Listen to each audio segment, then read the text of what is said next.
Discipline doesn't shout. It doesn't glow. It doesn't come with applause or recognition. It arrives in silence, often on the day everything else leaves. For most men, it begins after collapse, not before. Not in the gym, not in a planner, not on a stage, but in that quiet place where you sit alone, staring at the wreckage of what used to be your life. That's where the structure begins. Zeno of Citium learned this firsthand. He didn't discover philosophy in a scroll or a school. He found it after losing everything at sea. His shipwreck wasn't a tragedy, it was a cleansing. It stripped him of distraction, of excess, of false security. And when there was nothing left, no map, no wealth, no name, he walked into a bookstore. That walk wasn't just physical, it was internal. The walk from noise to structure, from illusion to clarity. Most men pray for discipline without understanding its cost. They want the strength, but not the stripping. They want the results, but not the ruin that makes it possible. But the truth is simple. A man doesn't become disciplined until he has no other choice, until the applause stops, until the woman leaves, until the mirror shows someone he no longer respects. Discipline doesn't come when you want to grow. It comes when you're forced to rebuild. That's why it's sacred. That's why it lasts. It wasn't chosen, it was forged. Epictetus knew this fire well. Born a slave, his body belonged to another man. But his mind, his will, that stayed untouched. Like a blacksmith with scarred hands, he used every blow, every wound, every humiliation to hammer something stronger inside. He didn't fear the pain. He didn't flinch from the heat. He stepped into it, knowing that the fire was not the enemy. The fire was the forge. The disciplined man doesn't run from suffering. He uses it, not to endure blindly, but to realign himself. Every setback becomes a signal.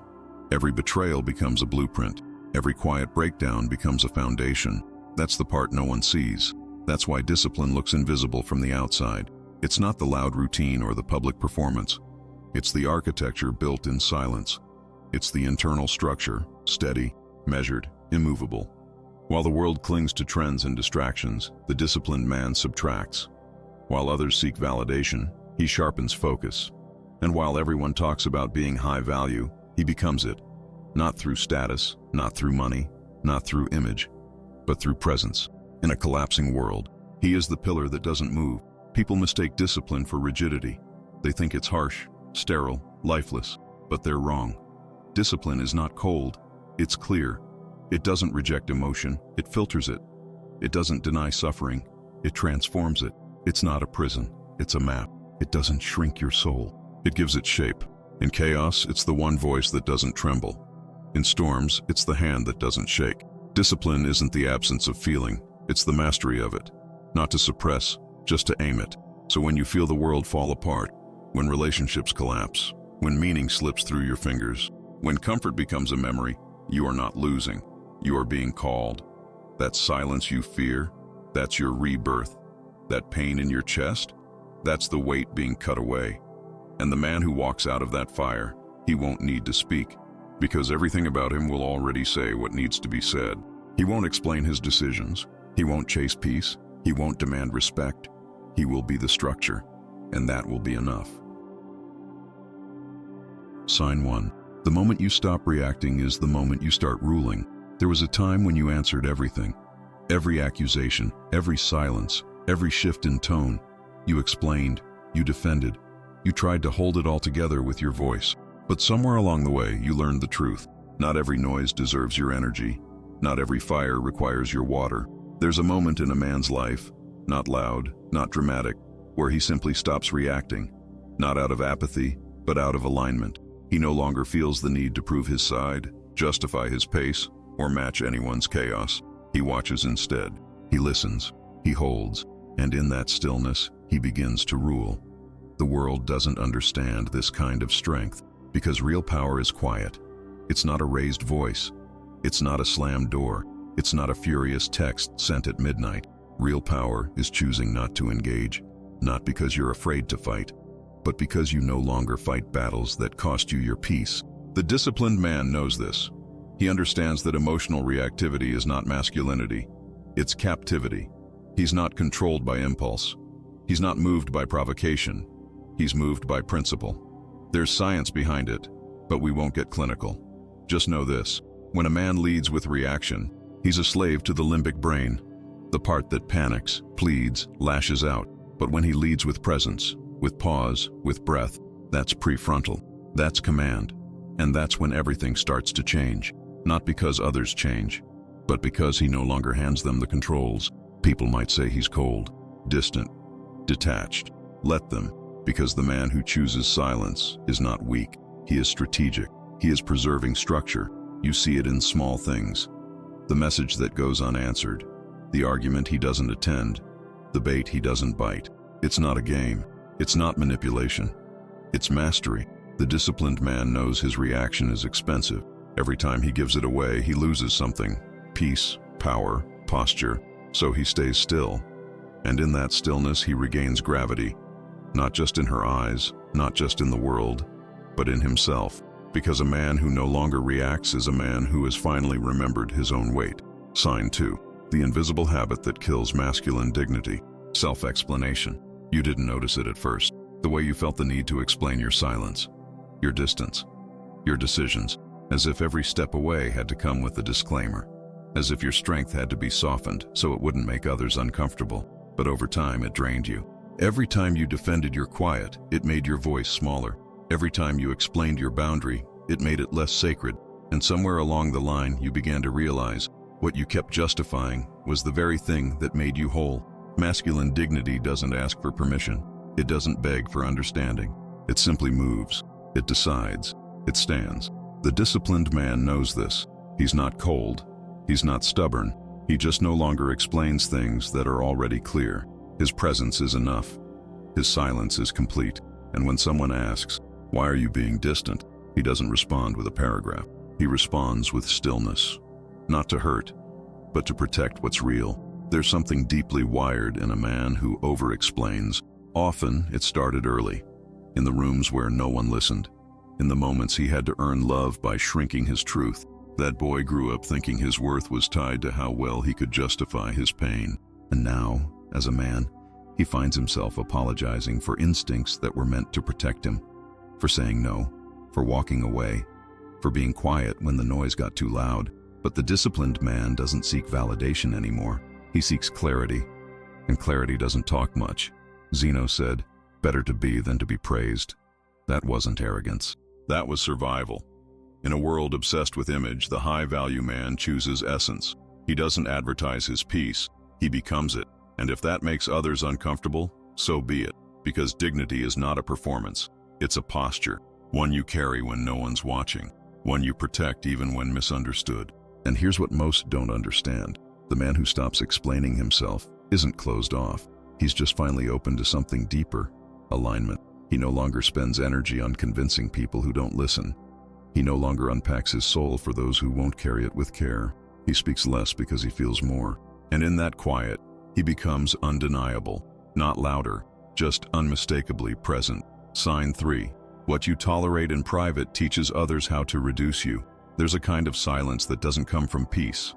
It comes from surrender. The kind of silence where you watch someone cross a line, but say nothing.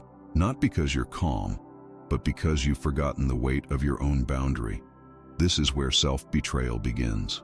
Not in public, not in big moments, but in the small, private concessions that go unchecked. The comment you let slide, the tone you excused, the moment you knew you should have walked, but stayed, not out of love, out of habit. The disciplined man has learned the cost of this kind of tolerance. He's seen how letting one disrespect slide becomes an open invitation for more, not just from others, but from himself. Because every boundary you ignore doesn't just teach them how to treat you, it teaches you how to abandon your own integrity. And over time, that quiet erosion becomes identity. You stop being the man who stands. You become the man who absorbs. Until one day, you don't even recognize the version of you they now expect. Consistency is not about control. It's about self-respect. When a man says no and means it, something shifts, not just around him, but inside him. He's not aggressive. He doesn't raise his voice. He simply aligns action with value, and people feel it. They sense that they can no longer push, that the door they once walked through has quietly closed. This is not dominance. It's dignity. It's the silent clarity that says, "I won't argue, but I won't remain either." Our brains are wired to imitate. Mirror neurons pick up on behavior cues even before language does. And when a man shows through action that his time, his presence, and his peace have limits, others adjust. Not because he demanded it, but because he modeled it. Masculine emotional leadership isn't loud. It's felt. It shifts the energy of a room without making a sound. But that shift only comes when you stop giving silent permission to things that shrink you, when you stop mistaking patience for endurance, when you realize that tolerance, when misplaced, is not strength. It's slow surrender. And the man who chooses discipline over peacekeeping doesn't lose connection. He reclaims respect, starting with his own. Sign 4. She began to respect you the moment you stopped proving yourself. It doesn't happen when you think it will, not during the explanations, not in the long texts, not when you lay your heart on the table hoping it will be handled with care. No, respect doesn't rise from effort. It rises from absence. It happens the moment you stop trying to convince her of your worth, the moment you step back, not to punish, not to manipulate, but because something inside you finally says, I don't need to prove who I am. Masculine gravity isn't built through pursuit. It's built through stillness. The high-value man isn't desperate to be seen. He becomes unforgettable in silence, and that silence is different from withdrawal. It's not about giving up. It's about stepping into alignment. When a man stops trying to impress, something happens. His presence becomes heavier, not in mood, but in meaning. He doesn't hover. He doesn't chase. He simply exists in a way that commands attention without asking for it. There's a story buried in every man who tried too hard. The man who stayed in the loop of giving, proving, explaining, believing that love was something earned through performance.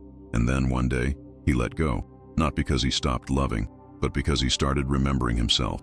He became the father who didn't post updates but kept building, the friend who didn't reach out but never forgot, the man who walked, not in rage, not in bitterness, but in calm surrender.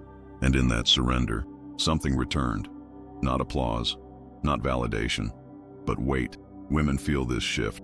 So do colleagues, friends, even strangers. When a man no longer broadcasts his value becomes internalized. It stops being negotiable. He stops being emotionally available to the same games that once pulled him in. And oddly enough, that's when people start paying attention. Because nothing draws others in like grounded distance. Not detachment, but disciplined space. When you stop trying to prove your worth, you allow others to meet it, or not.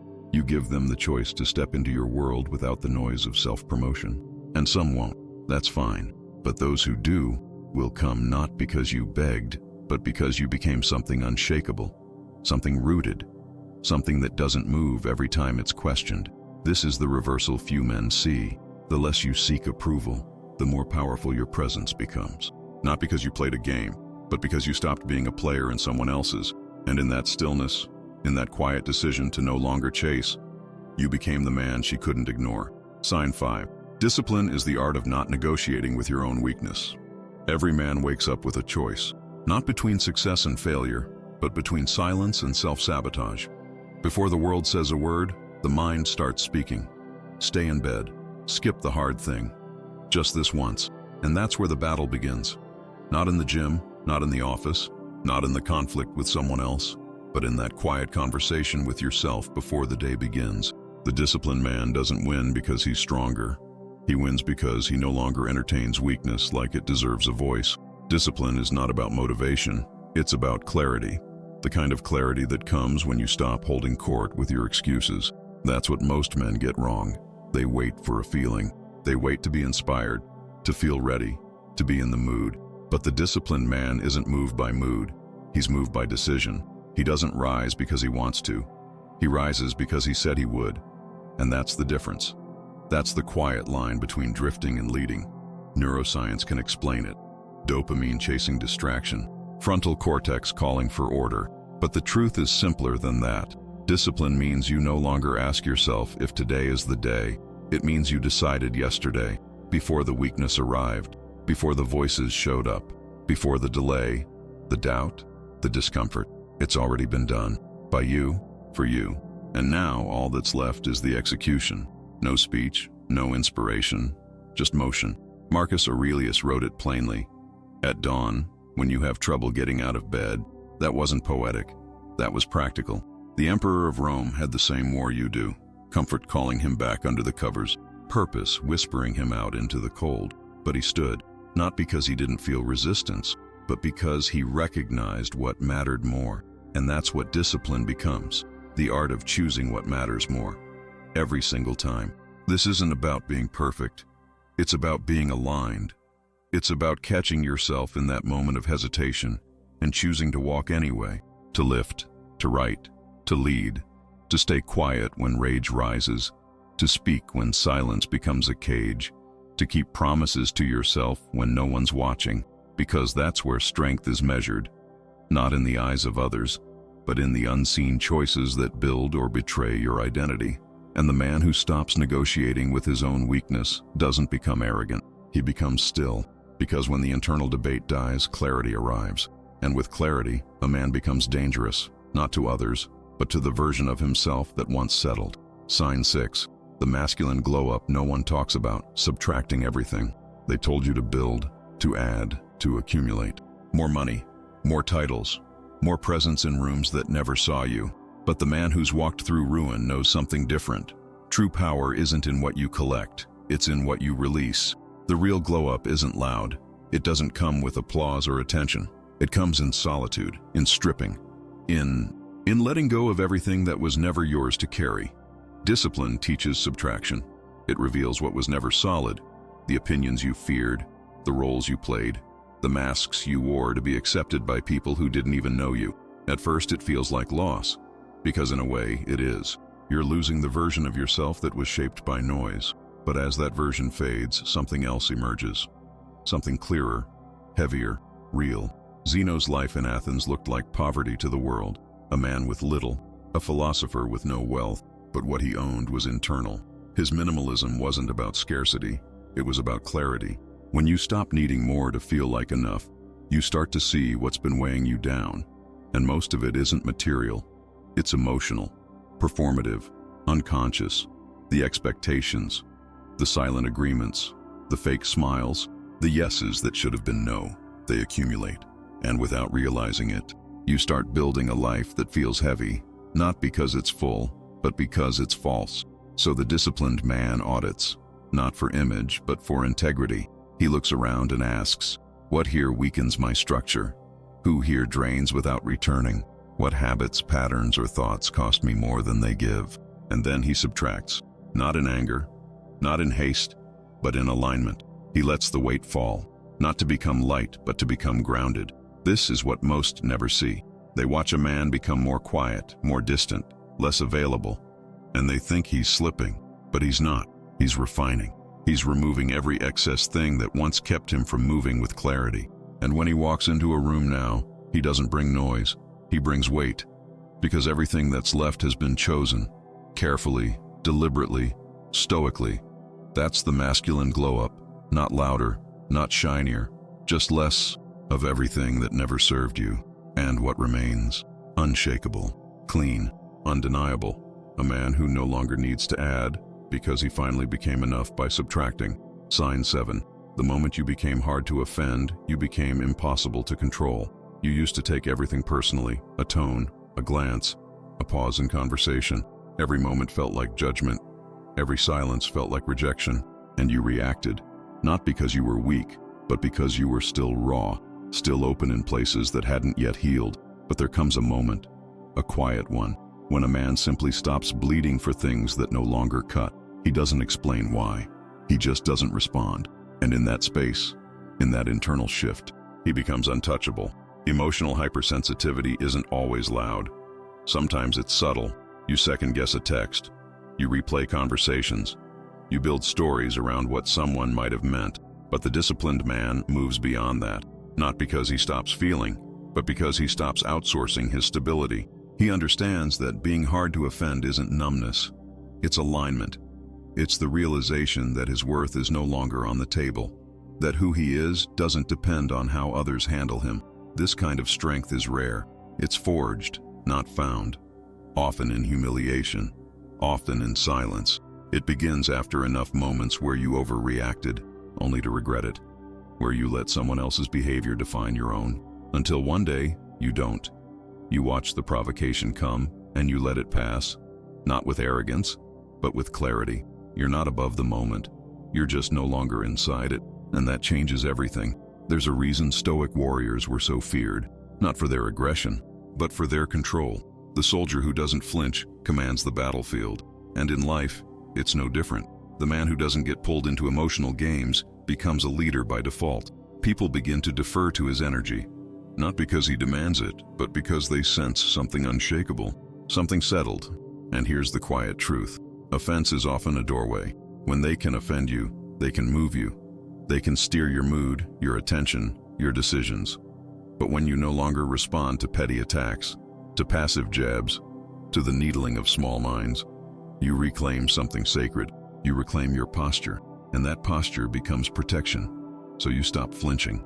You stop responding to every shift in weather. You walk into rooms the same way you walk out of them, intact. Not because you don't feel, but because you no longer let every feeling become a storm. That's when they stop being able to control you. And that's when you truly begin to lead, not with volume, not with force, but with the presence of a man who has nothing left to prove and nothing left to defend. Sign 8. Your peace doesn't need to be understood. It needs to be protected. There's a kind of silence that doesn't come from absence. It comes from arrival. The moment when a man no longer explains why he's not showing up to every invitation, why he's not answering every message, why he's not arguing, proving, or defending. That's silence. That's not withdrawal. That's arrival. The disciplined man has stopped trying to be understood because he knows peace isn't something you get from others. It's something you protect from them. In the beginning, peace feels fragile, like something you have to hold gently or it might slip away. But over time, the more you choose it, the heavier it becomes. Not heavy as in burden, heavy as in immovable. At first, people might question it. They'll say you've changed, that you're distant, that you're cold. Let them. Because the man who finds peace and chooses it over drama, over chaos, over shallow connection, has no obligation to explain it. His calm is not up for debate. The more you protect your peace, the more people will test it. Not always with malice. Sometimes just because they don't know how to exist without noise. But the disciplined man doesn't rise to the bait. He doesn't abandon his clarity just to be seen as cooperative. He doesn't trade his stillness for approval. He doesn't set himself on fire just to keep others warm. He understands that real peace will cost him relationships that were built on his inability to say no. And it's not just about people, it's about patterns. The urge to respond to everything, the compulsion to fix what was never his to carry, the temptation to re-enter battles he already walked away from. The disciplined man watches those urges rise, and he lets them pass. Not out of repression, but out of power. Because peace isn't passive, it's a choice. And that choice must be made every single day. So when they ask why you're so quiet, you won't explain. When they wonder why you're not chasing, you won't justify. When they poke, provoke, or plead, you'll stay still. Not because you don't care, but because you finally care enough to protect the man you've become. The man who doesn't need to be understood. Just aligned, just whole, just free. Sign 9. You stopped seeking closure and became it. There was a time you waited for the conversation, for the apology, for the moment where everything would finally make sense. You believed that if she just explained why, if they just saw your side, if the story could just finish cleanly, then maybe the ache would stop. But the disciplined man reaches a point where he stops chasing closure, not because he stopped caring, but because he stopped needing permission to move on. Closure for most men becomes a cage, a quiet, invisible trap. The unanswered question, the half-finished sentence, the door left open just wide enough to keep hope alive. And so you wait, emotionally, spiritually, tethered to something that already ended. But the man who walks the path of discipline doesn't wait forever. He learns to build a door where there wasn't one, and he walks through it. You stop needing to know what she meant, why they turned, whether they ever understood what they lost. You stop reviewing the final words, stop replaying the last silence, because you realize peace is not found in answers. Peace is found in alignment, and closure is not a gift from them. It's a choice from you. There's a specific kind of dignity that forms when a man writes his own ending, when he closes the book not because the last page was satisfying, but because he's finally tired of reading the same chapter. You stop looking back, not because the past didn't matter, but because you now matter more. And in that moment, you become what you were waiting for. The closure, the ending, the clarity. This shift is subtle. No grand gestures, no dramatic exits, just a quiet decision to no longer check the phone, to no longer hope for an explanation that never arrives, to stand up from the table where love stopped being served and leave without anger. That's what they don't teach you. Sometimes the most powerful moment in a man's life is when he walks away, not needing to be heard, because for the first time he heard himself. And in that moment, the man who once waited for closure becomes it. Calm, whole, finished. Sign 10. You became loyal to your standard, not your emotions. There's a turning point in every man's life when he realizes that his emotions, while real, are not always right, that feelings shift, that moods change, that desire can disguise itself as truth, and in that moment, something breaks, not in him, but around him. The cycle of impulse begins to lose power, and discipline steps in, not to kill emotion, but to place it under command. You don't get there through theory, you get there through exhaustion, through the pain of chasing what felt right in the moment, only to find yourself empty again. The calls you shouldn't have made, the messages you shouldn't have sent, the arguments you fed because your pride needed air. Again and again, your emotions pulled the wheel, until one day you took it back. That's what it means to be disciplined, to feel the pull and not move, to hear the inner storm and stay calm, not because you've numbed out, but because you've chosen something higher than temporary relief. You've chosen your standard, and a man who becomes loyal to his standard is a man who no longer betrays himself to belong. Your standard is not a wall, it's a gate. It filters what enters your world, the conversations you allow, the relationships you nurture, the energy you absorb. You no longer let your heart decide what your integrity should answer, because now you understand. Your standard is not about others. It's about you, what you've seen, what you've survived, what you now protect with silence. And yes, emotions will still rise, but they no longer lead. The sadness, the anger, the hunger to be seen, they'll visit. You'll greet them, but you won't hand them the keys. Because the disciplined man doesn't destroy emotion. He anchors it. He lets it pass through, not define. And in doing so, he becomes the kind of man who doesn't shift with the weather. He sets the weather. This is how you know you've changed. When you no longer chase what feels good, you protect what feels true. When you don't say yes just because you're lonely. When you don't say no just because you're afraid. When you act not from feeling, but from alignment. That's when you stop losing yourself in moments and start building a life that outlasts them. Sign 11. You stopped waiting for the world to be fair. At some point, the man who used to complain, who used to wonder why life felt so lopsided, stops asking the question. Not because he found an answer, but because he no longer needs one. He stops waiting for fairness, for justice, for reciprocity. He stops expecting life to match his effort with reward. And when that shift happens, something ancient awakens in him, a kind of steadiness, a quiet resolve, the birth of the disciplined man. You realize it in the smallest moments. You do the right thing, and no one notices.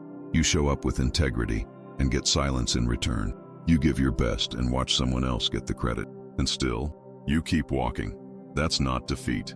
That's freedom. The freedom that comes when you stop expecting life to be fair and start choosing to be unshakable anyway.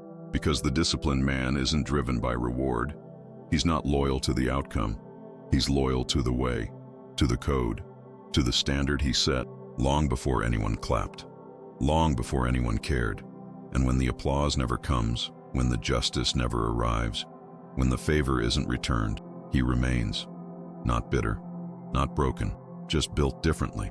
The man who needs life to be fair is still waiting to be chosen, still waiting for the outside world to validate the inside one. But when you let go of that need, when you do what must be done simply because it aligns with who you are, you become untouchable. Because now, no disappointment can shift your direction. No unfairness can dismantle your discipline. This isn't about being hardened. It's about being rooted in something deeper than reward. Rooted in something unchanging. The man who lets go of the dream of fairness doesn't lose hope. He gains clarity. He understands that fairness was never the point. Honor was. Alignment was. Peace was. So you move forward, even when no one sees. Even when they win while you lose. Even when it hurts. Because fairness may never come. But your presence in this world, measured, disciplined, immovable, will remain. Not because life is fair, but because you are. And that's enough. Sign 12. You became dangerous the moment you stopped seeking to be liked. There's a quiet kind of danger in a man who no longer craves approval. Not because he's arrogant, not because he's above connection, but because he's free. Free from the constant scan of reactions. Free from shaping his truth to fit someone else's comfort. Free from the exhausting hunger to be accepted. When a man reaches this point, when he chooses alignment over applause, he becomes something society rarely understands. Whole. You spent years adjusting, smiling through disrespect, softening your words so you wouldn't seem too harsh, silencing your instincts so you wouldn't be called difficult. You gave more than you wanted, stayed longer than you should have, laughed when you didn't feel joy. And all of it. For what? To be liked. But the man who walks the Stoic path doesn't need to be liked. He needs to be true. And when those two no longer match, he chooses truth. This is the shift that startles people. They notice it in your eyes first. That you no longer seek their reaction. That your choices aren't shaped by their opinions. That your silence doesn't ask for permission. And in a world trained to manipulate with validation and shame, your lack of dependence becomes threatening. Because they can't move you. They can't guilt you. They can't sway you with flattery or silence. And so, they fear you. Not because you're cruel, but because you're centered. Being liked is a currency, and most men spend their soul trying to earn it. But the disciplined man doesn't pay that price anymore. He's done making himself smaller to fit someone else's frame. He's done editing his masculinity into something more palatable. He doesn't rebel loudly. He just stops showing up where he has to shrink, and that absence speaks louder than any argument. This is what makes him dangerous, not to others, but to systems built on insecurity. His presence exposes what's false. His peace confronts what's performative. He doesn't argue. He doesn't attack. He just exists, untouched, unbothered, unchained. When you no longer need to be liked, you're no longer afraid to be alone. And in that solitude, you find clarity. In that clarity, you find power. And in that power, you find a life that doesn't depend on applause, but on alignment. That's when you stop bending. That's when you start leading. Not because others follow, but because you no longer follow what once led you away from yourself. Sign 13. You no longer confuse being needed with being valued. There's a silence that sets in when you finally understand the difference between being wanted and being respected. For too long, you mistook your usefulness for worth. You showed up. You fixed things. You held space for people who rarely held it for you. And because they kept calling, because they kept needing, you thought you mattered. But one day it hits you. Being needed isn't the same as being valued. And that realization changes everything. Need is often rooted in convenience. It's transactional. It asks for what you can give, not for who you are. But value is deeper. It doesn't just want your function. It honors your presence. It respects your absence. It doesn't disappear the moment you stop giving. And when you begin to see that difference, you start to pull back, not out of anger, out of clarity. The disciplined man no longer offers himself as an emotional utility. He doesn't keep showing up just to prove his worth. He doesn't perform in relationships, hoping that consistency will earn him care. He learns to sit with the discomfort of not being needed, because it's in that silence he finds his true value. The man who no longer chases usefulness becomes something else entirely. He becomes whole. He becomes still. He becomes enough, without function. It's not that he stops serving. He just stops sacrificing himself to be seen. He can still give, but he no longer gives beyond the point of self-respect. He can still help, but not at the cost of being invisible. And those who only valued what he did, not who he was, start to fade, quietly, inevitably, because when you stop over-functioning, people show you who they really are. And that's the final shift. When your worth is no longer tied to what you provide, you walk differently, you listen more, speak less. Your time becomes sacred, your space becomes guarded, and your presence becomes rare, not out of pride, but out of reverence. Because now you've learned, the man who is valued is not the one who gives the most. It's the one who knows when to stop giving and still stand tall. In that moment, you are no longer useful, you are respected, no longer necessary, but deeply seen. And in that space between needing and valuing, the man who once gave everything finds himself again, quiet, whole, unshaken.